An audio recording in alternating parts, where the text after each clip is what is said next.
ત્રિપદી સમજાય ને? કયા 3 પદ હતા યાદ છે? ત્રિપદ પરથી શેની રચના કરી ગણધરોએ? આગમણી. દ્વાદશાંગી કહેવાય એને. 12 પ્રકારના અંગ, આચાર અંગ, ઠાણ અંગ, એ બધા સૂત્ર છે, આગમ છે. હા, તો કયા 3 પદ? સરસ, બોલો. વિગ્મૈવા, ઉપનૈવા, વિગ્મૈવા, ધુવૈવા. હા, ઉત્પન્ન થાય છે, નાશ પામે છે અને નિશ્ચિત રહે છે. જેમના કીધું ને, આ લોકનો આકાર કોના જેવો છે? પહેલાં સમજાયું હતું કાલે. આખો લોક છે જેમાં આપણે બધા રહીએ છીએ. મનુષ્ય, કોઈ મનુષ્ય 2 હાથ કમર પર આમ રાખીને 2 પગ પોળા કરીને ઊભો રહે, એવો આખો લોકનો આકાર છે. તો જે લોકે તે બ્રહ્માંડે, આપણા શરીરનો પણ એ જે આકાર છે, તો આખું ને આખું આપણા શરીરની અંદર જ છે. ખ્યાલ આવ્યો? એ બતાવે છે કે ઉપનયવા, વિગ્મયમાં, ધુવેવા એ બહાર તમને દેખાય છે, અંદર બી એ જ છે. ઉત્પન્ન થાય છે, નાશ પામે છે. કાલે સમજાવ્યું હતું ને? હા, કે ધ્યાનમાં આગળ વધે એ પોતે અનુભવ કરી શકે કે ઉત્પન્ન થાય છે ને નાશ પામે છે. અને અવિચલ ધ્રુવ કોણ છે? આત્મા છે. બરાબર? તો આ દ્વાદશાંગીમાંથી આવા ખૂબ બધા રત્નો મળી આવે, તત્વરત્નો.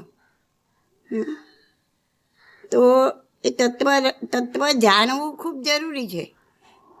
તમે ધર્મની બધી ક્રિયાઓ કરો, સામાયિક કરો, પ્રતિક્રમણ કરો, પૂજા કરો, બધી ક્રિયાઓ કરો. હા, હજી ભલે ને વધારે કરો, પણ જો તત્વજ્ઞાનની સમજણ ના હોય જેનામાં, તો આ ક્રિયા શું થઈ જાય? માત્ર ખાલી ઉપર ચડી. હા, એ ક્રિયા સાચી ક્યારે બને? જ્યારે તત્વની જાણકારીની સાથે આ ક્રિયા થાય, તો જ એ ક્રિયા સાચી ક્રિયા બને. એના બેઝ છે, પાયો છે. તત્વના પાયા પર જો ધાર્મિક ક્રિયાઓ ઊભી રહે તો એ સાચી ક્રિયાઓ થાય. અને એનાથી કેમ સાચી ક્રિયા થાય? કારણ કે એનાથી આપણું અંદરનું પરિવર્તન આવે. બાકી એવા ને એવા ગમે એટલા સામાયિક કરી કે પ્રતિક્રમણ કર્યા, પણ હતા એવા ને એવા, તો આંતરિક પરિવર્તન આવ્યું નહીં. આંતરિક પરિવર્તન આવે ને તો જ બાહ્ય પરિવર્તન થાય. ખાલી ખોટું બાહ્ય પરિવર્તન હોય ને આંતરિક પરિવર્તન ના હોય, તો એ બાહ્ય પરિવર્તન ખોખલું હોય, એ ટકે નહીં. એટલે આંતરિક પરિવર્તનની જ ખાસ જરૂર છે.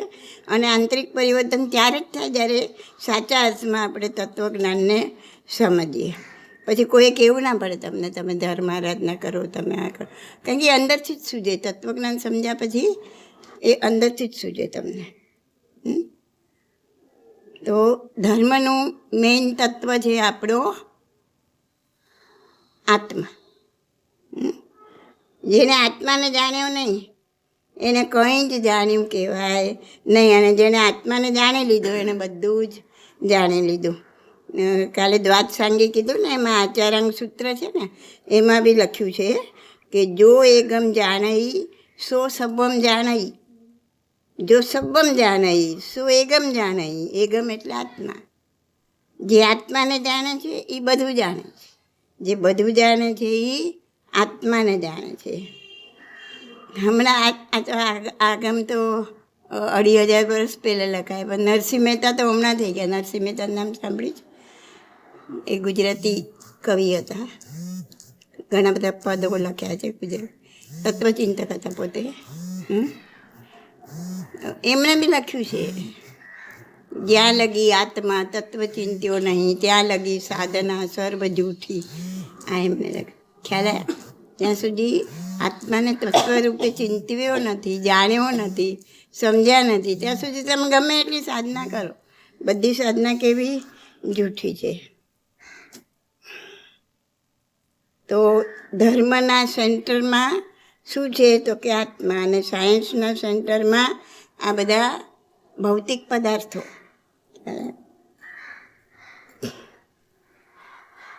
માટે આપણે આત્માને પહેલાં વિચારવો જોઈએ. તમને ધ્યાન વિશે સમજાયું હતું ને, એમાં અંદર ઉતરતા ઉતરતા આત્માને પામી શકાય.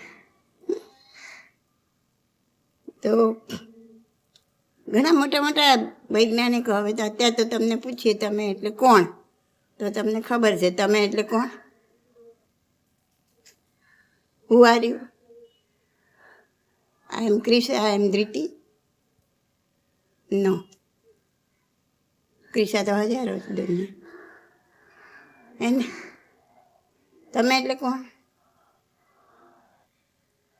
એક મહાન તત્વચિંતક હતા, ઇમેન્યુઅલ કાન્ટ કરીને, નામ સાંભળ્યું હશે તમે કદાચ. એ રસ્તામાં એટલે સવારે વોકિંગ લેવા નીકળ્યા હતા બહાર, એને કોઈ અથડાઈ ગયું. તો ઓલી સામેલી વ્યક્તિ જે અથડાઈને એને ગુસ્સામાં પૂછ્યું, હું આવ્યું, કોણ છો તમે એમ? તો કાન્તે કીધું એને કે if you could answer the same question to me, I would give you my half kingdom. જો તમે આ સવાલનો જવાબ મને આપો, હું આર યુ, તો હું તને મારું અડધું રાજ્ય આપી દઉં. હા, સામની નોલાને ગુસ્સો ઉતરી ગયો કે તમે તો કોઈ મહાન તત્વચિંતક લાગો છો. પણ કાન્ટને કોઈ જવાબ ના આપ્યો કે હું કોણ છું. અને આપણે તો એટલા નસીબદાર છીએ કે આપણને ભગવાન કહીને ગયા છે, આપણને તો જન્મથી આ સંસ્કારો બધા મળ્યા છે કે હું એટલે આ શરીર નથી, હું એટલે આત્મા છું. હું હાર્યું, હું એટલે આત્મા છું. કોઈએ સાયન્ટિસ્ટોને પૂછ્યું કે તમારી આગળ રિસર્ચ શું હશે, which will be our further research now? તો સાયન્ટિસ્ટે શું જવાબ આપ્યો ખબર છે? To know myself is our last and further research. પોતાની જાતને જાણવી એ જ મારો લાસ્ટ અને ફર્ધર રિસર્ચ છે. કે to know myself means who am I. અને આજ સુધી કોઈ આત્માને બનાવી શક્યું છે કોઈ સાયન્ટિસ્ટ? નથી બનાવી શક્યો. તો જેણે પોતાની જાતને ઓળખી એનો મોક્ષ નિશ્ચિત. એ બીજા વર્ડમાં જાતને ઓળખવી એટલે સમ્યક દર્શન થવું, પોતાને આત્માનું દર્શન થવું, આત્માનો અનુભવ થવો. અને જેને આત્માનો અનુભવ થાય એને મોક્ષ નિશ્ચિત થઈ જાય. અને જેને આત્માને નથી ઓળખ્યો એને આખા જગતના બધાય પદાર્થોને જાણ્યા, પણ તોય શું? કાંઈ નહીં. ગમે ત્યાં જાવ તમે આ દુનિયામાં, બધે શું છે? ધૂળ રાખને કાંકરા. બરાબર? તો જાણવા જેવું તો આપણો આત્મા જ છે. તમે ક્યાંય પણ જાઓ, જે બી જુઓ, તમે ગ્રીનરી જુઓ, તમે પહાડ જુઓ, તમે મોટી મોટી ઇમારતો જુઓ, અને આમ આહા શું બનાવ્યું છે, શું આમ છે, શું તેમ છે. પણ કોઈ જે વિચાર કર્યો કે બનાવનાર કોણ? કોણ બનાવ્યું? માણસ જ ને. બધું શોધ કરનાર સાયન્ટિસ્ટે બહુ મોટી શોધ કરી, શોધ કરનાર કોણ? માણસ. કેવો માણસ? જીવતો કે મરેલો? આ બધું બનાવે કોણ? આ બધી શોધખોળ કોણ કરે? જીવતો માણસ કરે કે મરેલો માણસ કરે? તો જીવતો માણસ કરેલી. તો મરેલા ને જીવતામાં ફરક શું? તો કે ભાઈ એમાં આત્મા નથી, આમાં આત્મા છે.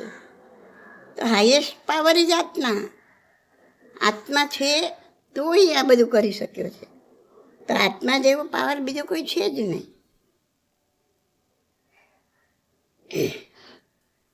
તો હું એટલે આપણે એમ કહે ને, તમે પૂછીએ એમ કે હું એટલે કોણ? તો કે હું એટલે આત્મા. હવે એટલી તો ખબર પડી ગઈ. પણ ખાલી આમ શબ્દોથી બોલીએ જ ના ચાલે કે મને તો જૈન ધર્મની બધી ખબર પડી ગઈ, હું એટલે આત્મા. ના, એટલાથી કાંઈ ચાલે નહીં. આપણે જ્યારે આપણા આત્માનો અનુભવ કરીએ ત્યારે તમારો આ જવાબ સાર્થક બને. એટલે આપણે કામ શું કરવાનું છે? આપણા આત્માનો અનુભવ કરવાનો છે. આત્મા ઇઝ ધ ગ્રેટેસ્ટ. આપણે આપણા આત્માને આત્મા તરીકે જાણીએ, આત્મા તરીકે ઓળખીએ, પછી કોઈને કાંઈ કહેવાની જરૂર જ ના રહે. અને આપણે આપણી જાતને જાણ્યા વગર ગમે એટલું કરીએ ભૌતિક ગમે એટલું કરીએ, શારીરિક ગમે એટલું કરીએ, બધું જ શૂન્ય. કેમ કે તમારામાં કોઈ પરિવર્તન ના આવે, હતા એવા ને એવા. આપણી જાતને જ પૂછીએ આપણે કે મેં આટલા સામાયિક કર્યા આજ સુધી. તમે કોઈ 70-80 વર્ષના વૃદ્ધને પૂછો તો કે કેટલા દિન, મારે રોજ 1 કે 2 તો ગણી લો, 80 વર્ષના કેટલા થયા સામાયિક. તો પૂછું કે સામાયિક તો ઘણા કર્યા, પણ ક્ષમતા કેટલી આવી? જો સામાયિકનો અર્થ જ એ છે કે તમે તમારા ક્ષમતાથી જે કાંઈ થાય એ બધું સહન કરો. અને જો સામાયિકો કરવા છતાં પણ ક્ષમતા ના આવી તો એ સામાયિક થયું કહેવાય નહીં. પૂજા કરી કેટલી એ તમને હજી પૂછો તો પૂજા તમે રોજ કરી, અમારે 1 દિવસ પૂજા મિસ થાય તો અમને ના ગમે. પૂજા ઘણી કરી, પ્રસન્નતા કેટલી આવી? વાતમાં ગુસ્સો, વાતમાં મોઢું ચડાવવાનું, વાતમાં અણગમો બતાવવાનો, પ્રસન્નતા નથી. કોઈ ગમે એમ કરે તો પણ આપણે પ્રસન્ન જ રહીએ, ખુશ જ રહીએ. એ ગુણ આપણામાં ખીલ્યો નથી, એ ખીલવો જોઈએ. તો તમારી પૂજા કરેલી સાર્થક. આંબીલ ઘણા કર્યા, આજ સુધીમાં તો કેટલાય આંબીલ થઈ ગયા. કોઈ ઉંમર લાયકને પૂછો તો હો માં તો 9 પદની 9 ઓળી થઈ ગઈ, ભલાણું થઈ ગયું. અરે આંબીલ ઘણા કર્યા, પણ ખોરાકની આસક્તિ કેટલી તૂટી. ખોરાકમાં જે આસક્તિ છે આપણી, આ જ ભાવે, આ ન ભાવે, આ જ ખાવું, આ ન ખાવું, આ ખાવાનું ખૂબ મન થયું, તો એ બધી આસક્તિ છે. આના વગર ન જ ચાલે. આમાં વસ્તુ ના હોય તો એ અમે ખાઈ જ ના શકીએ. ખોરાક માટેની જે આસક્તિ છે એ આસક્તિ તૂટવી જોઈએ, તો તમારા સાચા અર્થમાં આંબીલ થયા કહેવાય. પ્રતિક્રમણ ઘણા કર્યા ત્યાં સુધીમાં, પણ પાપનો ભય કેટલો પેદા થયો. પ્રતિક્રમણનો અર્થ જ એ છે કે પાપથી પાછા હટવું. પાપથી જ્યારે પાછા હટો છો, આ ખોટું છે, આ ન કરવું જોઈએ એમ, તો જ્યારે પાપ કરો ને ત્યારે પાપનો ડર લાગવો જોઈએ કે મેં ખોટું કર્યું, મારા કર્મો બંધાયા, મારે આ ભોગવવા પડશે, એના વગર છૂટકો નથી. તો આપણે જાતને પૂછવાનું કે મેં આટલી સામાયિક કર્યા, ક્ષમતા કેટલી આવી? આટલા પ્રતિક્રમણ કર્યા, મને પાપનો ભય કેટલો પેદા થયો? તો તમે જાણી શકશો કે તમારો કેટલો ધર્મ થયો. મારા વિચારોમાં કેટલો ફરક પડ્યો, મારા વર્તનમાં કેટલો ફરક પડ્યો, મારા વ્યવહારમાં કેટલો ફરક પડ્યો, મારી બોલચાલીમાં કેટલો ફરક પડ્યો. એમ તમારે આપણી જાતને ચેક કરતા રહેવું પડે. એમને તમે ઓઘની જેમ કર્યા કરો પણ પ્રાપ્ત કાંઈ પણ થાય નહીં.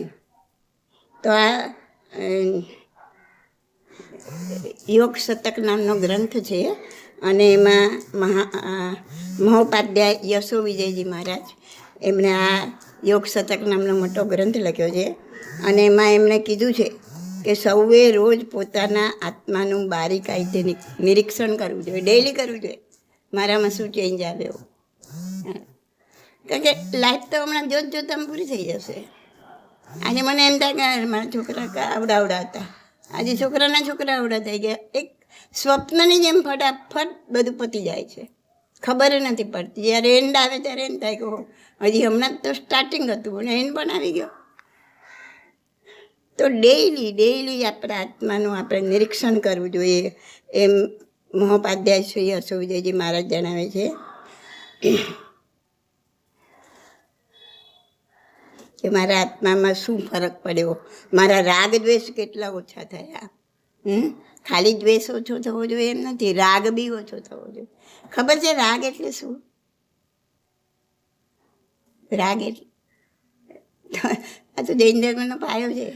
બોલો, રાગ એટલે કોઈને પ્રેમ કરવો. રાગ એટલે જેમ ગૌતમને મહાવીર પર રાગ હતો ને, એટલે તો એનું કેવળ જ્ઞાન અટક્યું હતું. એના હાથ નીચે કેટલાનું કેવળ જ્ઞાન થાય. જેને દીક્ષા આપે એ કેવળ જ્ઞાન થઈ જાય, એમને ના થાય. કેમ કે એમનો બધો મોહ, બધો રાગ, બધો પ્રેમ ખાલી મહાવીર. તો એ રાગ બી તૂટવો જોઈએ. આપણે ભગવાનને કેમ વિત્ત રાગ કહીએ છીએ? વિત્ત એટલે ગયો, રાગ બી ગયો છે ને દ્વેષ પણ ગયો છે, બેવ ગયું ને. ભગવાન તો કોઈના પર દ્વેષ બી નથી કરતા ને, છતાં એને આપણે વિત્ત દ્વેષ નથી કહેતા કે દ્વેષ ગયો, એને આપણે વિત્ત રાગ કહીએ છીએ. કેમ? બોલો, જેને ખબર હોય બોલો. બોલવું છે. ભગવાનને આપણે વિતરાગ કેમ કહીએ છીએ? વિત દ્વેષ નથી કહેતા, રાગને દ્વેષ. રાગ હોય, મને આના ઉપર રાગ છે, તો મને આના ઉપર રાગ છે, તો કોઈ આને કઈ કહેશે તો મને એના પર દ્વેષ આવશે. હા, અને બહુ જો મારે સરસ. રાગ જ વયો ગયો તો દ્વેષ તો તરત વયો જશે, ઓટોમેટિક જતો. બહુ દ્વેષ સરસ, પહેલા જશે, બહુ રાગ ને સરસ. એકવાર દ્વેષ બી વયો જાય છે પણ રાગ નથી જતો. બહુ સરસ, બહુ સરસ, બહુ ફાઇન. તો બરાબર કીધું, એકદમ રાઈટ કીધું છે કે મને મારા છોકરાને કોઈ કાંઈ કહેશે તો મને સામેલા પર દ્વેષ આવશે. કેમ કે મને એના પર રાગ છે. પણ બીજાના છોકરાને કોઈ ગાળ આપશે તો મને એના પર દ્વેષ નહીં આવે, કેમ કે મને એ વ્યક્તિ પર રાગ નથી આવે. આપણે છોકરાને તો મોટી વાતો છે, મારી ઘડિયાળને કોઈ કાંઈ કહેશે તો વસ્તુને, પોતાની વસ્તુને, પોતાની વ્યક્તિને, જેને તમે મારું માનો છો, જેને બી એમ સમજો છો કે આ મારું, બરાબર. આ શરીરને તમે માનો છો કે આ મારું શરીર, એટલે તમને કોઈ એક લાફો બી મારશે એટલે તમને એના પર દ્વેષ આવશે. તો જ્યાં દ્વેષ ત્યાં જ છે જ્યાં રાગ છે. ત્યારે રાગ નથી તો દ્વેષ પણ નથી. એટલે ભગવાનને વિતરાગ કયા, વિત દ્વેષ નથી કીધા, કેમ કે દ્વેષ તો ઓટોમેટિક જતો જ રહેવાનો છે. રાગ ગયો તો દ્વેષ જવાનો છે.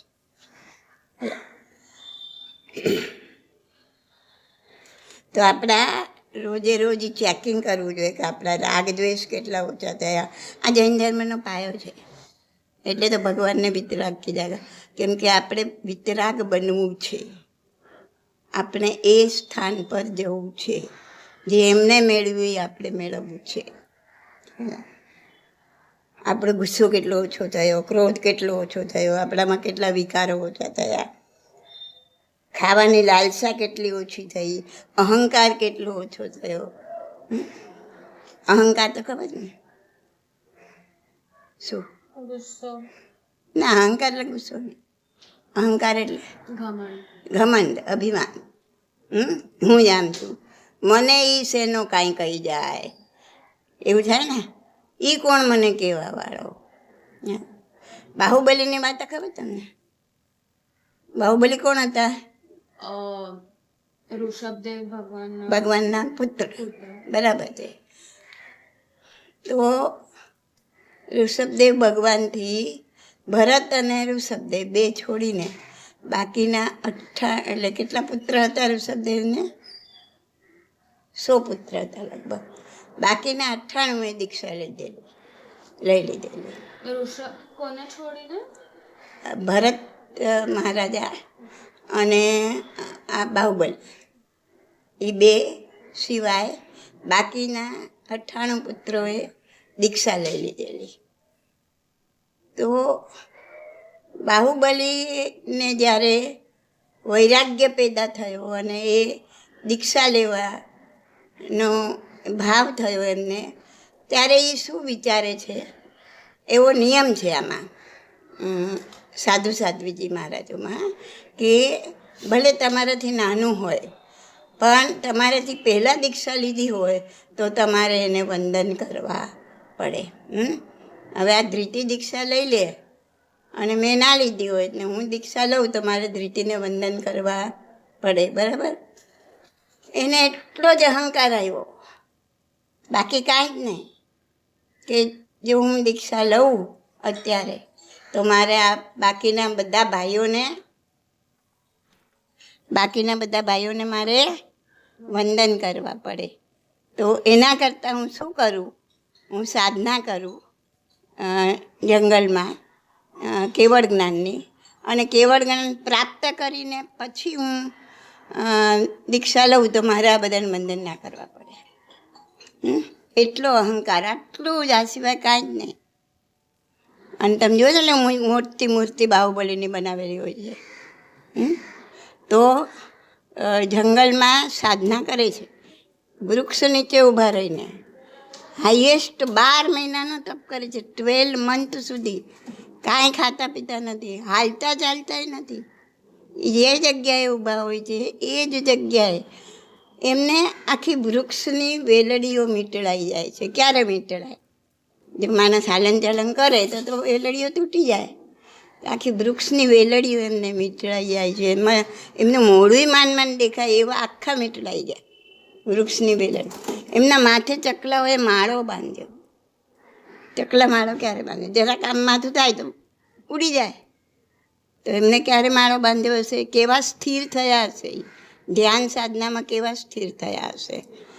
તો એવી સાધના કરે છે, આટલા બધા સ્થિર થઈને, હલનચલન વગર, ખાધા પીધા વગર. હા, 12 મહિનાનો ઉત્કૃષ્ટ તપ, 12 મહિનાની સ્થિરતા આપણે 12 મિનિટે નથી રાખી શકતા. છતાં પણ એમને કેવળ જ્ઞાન નથી થતું. પછી એમની 2 બહેનો, બ્રાહ્મી અને સુંદરી, એ બંને પણ દીક્ષા લીધી હોય છે.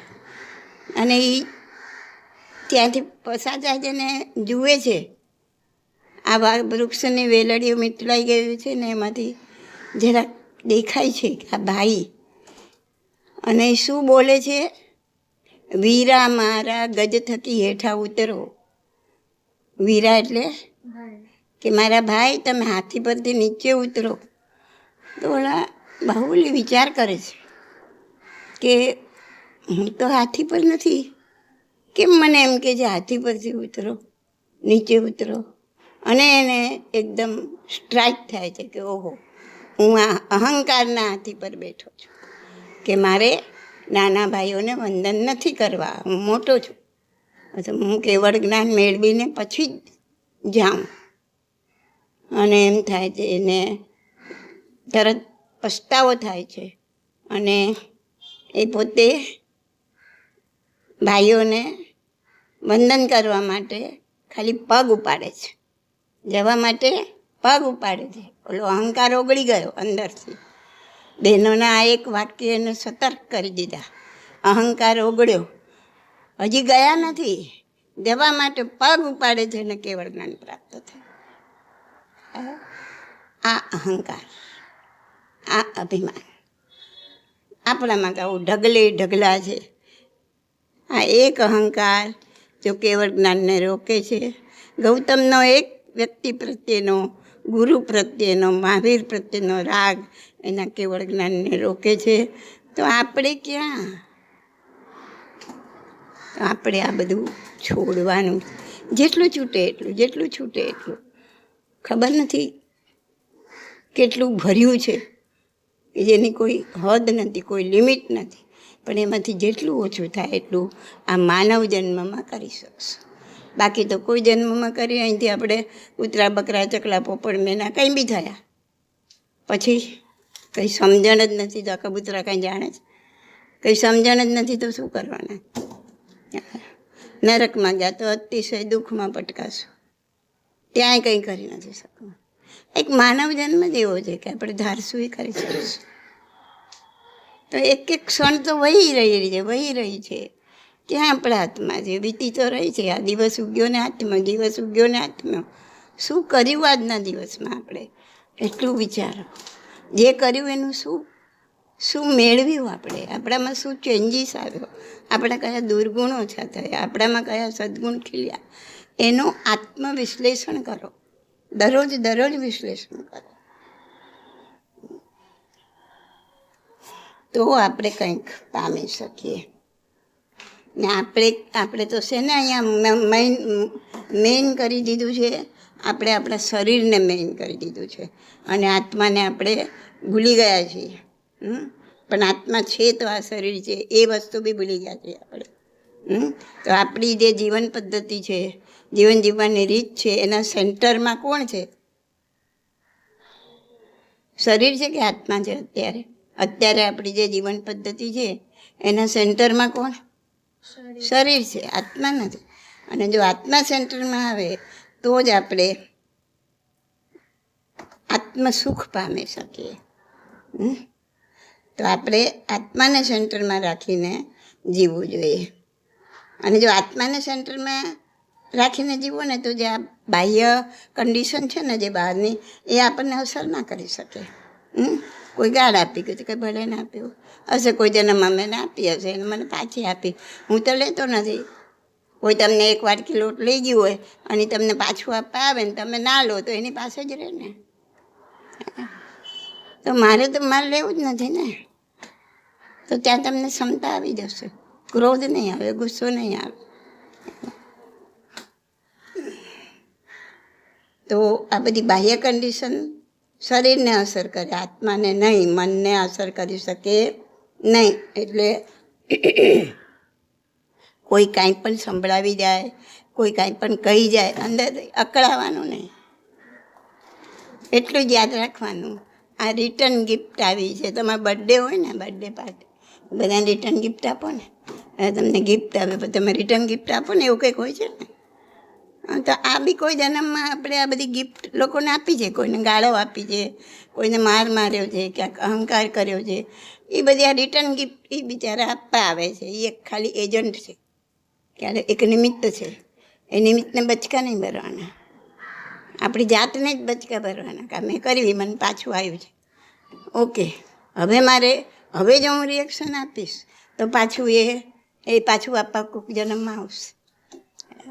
હવે મારા પરંપરા તોડી નાખવી છે, હવે મને જોઈએ જ નહીં, પતી ગયું, વાત ખતમ થઈ ગઈ.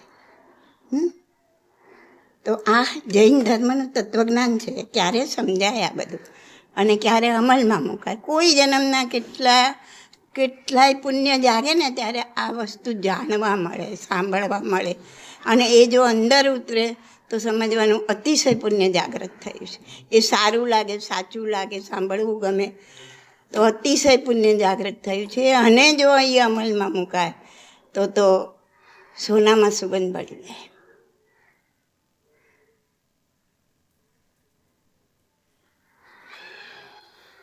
ખ્યાલ આવ્યો?